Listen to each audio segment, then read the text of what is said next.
우리가 구약 성경의 말씀을 읽어보면 이스라엘 백성들이 하나님을 떠나서 우상을 섬기는 그것을 하나님께서는 간음이라고 이렇게 비유를 하십니다.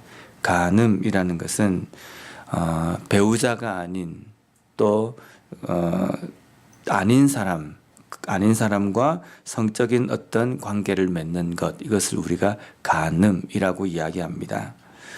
하나님의 백성이 하나님만을 섬겨야 하는데 하나님을 섬기지 않고 우상께 마음을 두는 것, 이것을 간음하는 자, 이렇게 표현하셨습니다. 오늘 본문 말씀에도 보면 간음한 여인들아 라고 이렇게 시작을 합니다. 당시 소아시아 지역을 지배하고 있던 헬라 문화권 속에서는 여러 철학 사상과 우상 숭배가 함께 이렇게 섞여 있었습니다. 그런 것이 섞여 있는 가운데에 하나님의 백성이 복음을 듣고 그 복음으로 살아간다는 것, 이것은 물론 지금 이 현대 우리가 살아가고 있는 이 세상도 마찬가지지만 신앙의 깨끗함과 그리고 신앙의 그 순수성을 지키며 살아간다는 것이 쉬운 일은 아닙니다. 어려운 일입니다. 그런데 당시도 마찬가지지만 우리가 우상을 섬기는 것, 그리고 세상적인 것들을 이렇게 바라보면 눈에 확연하게 보이고 손에 뭔가 확 잡히는 어떤 것들입니다. 예를 들면 당시 소아시아 지역에 보면 우상을 섬기는 데는 신전이 아주 웅장하게 지어져 있습니다. 그리고 그 웅장하게 지어진 그 신전에 들어가면 뭔가 손에 잡히고 눈에 확실하게 보이는 그러한 신들이 조각되어 있고 또 목격이 될 수 있습니다. 근데 반면에 하나님을 섬긴다, 하나님께 예배를 드린다라고 해서 교회를 온다라고 하면 당시 이제 소아시아 지역에 있는 교회들이 보면 가정교회처럼 몇 명의 그리스도인들이 모여가지고 함께 예배를 드리는 거지 않습니까? 그러면 하나님을 섬긴다라고 모이는 그 모임에 와 보면 뭐가 있습니까? 뭐 번듯한 어떤 지금처럼 이렇게 건물이 있는 것도 아니고 또 눈에 보이듯이 뭔가 웅장하게 뭔가 지어진 어떤 것도 없고 또 하나님이라는 어떤 형상도 보이지 않고, 이렇기 때문에 하나님을 섬기는 것과 우상을 섬기는 것, 이 두 가지를 딱 보면 사람의 마음을 이렇게 딱 잡고 사람의 마음을 확 이렇게 끌어당기는 어떤 것은 눈에 보이는 우상을 섬기는 거라는 겁니다. 우상을 섬기는 것은 신전도 웅장하게 지어져 있고 그 신도 잘 조각이 되어가지고 보고만 있어도 뭔가 이 경외심이 생긴 어떤 그런 것. 그러니까 몸뚱아리는 교회에 있지만 생각과 또 마음은 그런 우상 쪽에 빠져 있는 것. 이런 것들이 간음하는 것. 그리고 그 간음하는 것처럼 몸과 그리고 생각이 따로 분리가 되어서 하나님을 믿는다라고 있는 그리스도인들에게 오늘 말씀하는 겁니다. 근데 이러한 것은 오늘 8절에도 보면 두 마음을 품은 자들아 라고 이렇게 이야기합니다. 8절 말씀을 보면 하나님을 가까이 하라, 그리하면 너희를 가까이 하시리라. 죄인들아 손을 깨끗이 하라. 두 마음을 품은 자들아 마음을 성결하게 하라. 하나님을 섬기는 그리스도인으로서 세상의 좋은 것들, 세상의 눈에 보이는 것, 우리의 눈을 만족해 하고 우리의 시각을 빼앗는 것들, 이러한 것들로 인하여서 양다리를 걸치고 있는 두 마음을 품은 자들.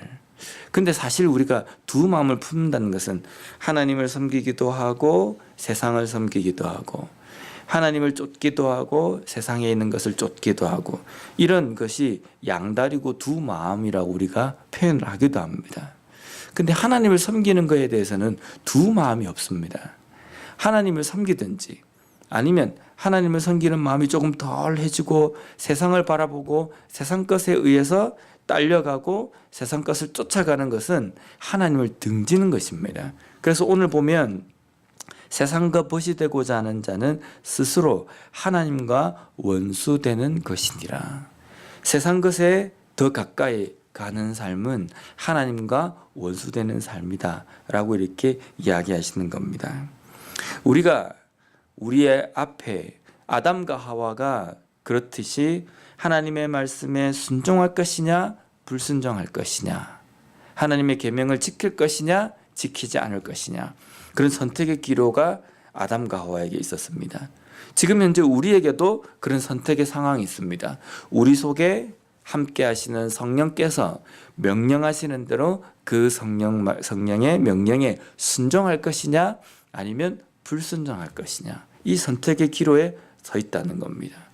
우리는 우리의 삶에서 하나님의 말씀과 성령의 그 인도하심에 순종하는 자리에 나아가야 합니다. 그래야지만이 그 순종하는 삶을 살아가는 삶이 하나님과 온전히 동행하는 길이고, 만약에 그것에 불순종하는 삶은요, 하나님과 원수되는 그 길에 서게 된다는 겁니다. 마지막으로 오늘 9절과 10절 말씀에는 오늘날 세상을 버타면서 세상의 마음을 빼앗긴 그리스도인들에게 결단할 것을 명령하십니다. 슬퍼하며 애통하며 울지어다. 너희 웃음을 애통으로, 너희 즐거움을 근심으로 바꿀지어다. 주 앞에서 낮추라. 그리하면 주께서 너희를 높이시리라.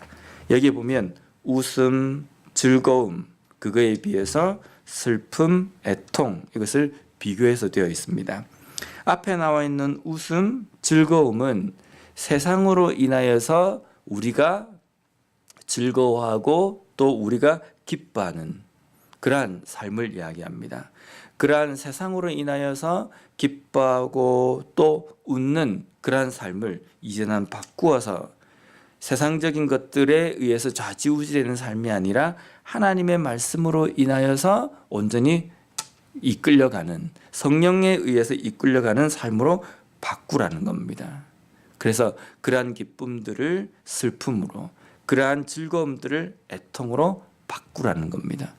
그냥 세상에서는 기뻐하지 말고 무조건 슬픔 가운데 살아야 된다, 이게 아니라 세상의 즐거움과 세상의 여러 가지 웃을 수 있는 그러한 상황, 만족해하는 그러한 상황에서 이제는 바꾸어서 하나님의 말씀과 하나님의 인도하심에 온전히 사로잡힌 바 되어져 있는 삶을 살라는 겁니다. 그래서 우리가 하나님의 말씀과 성령의 인도하심으로 이 세상을 바라보면 이 세상이 악하게 돌아가는 그것 때문에 애통해하고 또 그것 때문에 슬퍼하는 마음이 된다는 겁니다. 우리는 마냥 우리가 잘 먹고 잘 살기 때문에 야, 잘 되었다라고 생각하고 그렇게 즐기면서 사는 삶이 되어서는 안 됩니다. 정말 하나님의 그 눈으로, 하나님의 마음으로 이 세상을 바라보게 되면 정말 이 세상이 잘못되어져 가는 것 때문에 애통해하며 안타까울 수밖에 없다는 겁니다. 진정으로 이 시대를 안고 애통해하며 슬퍼하며 기도할 수 있는 그러한 자리까지 갈 수 있는 우리 그리스도인이 되었으면 좋겠습니다. 기도하겠습니다.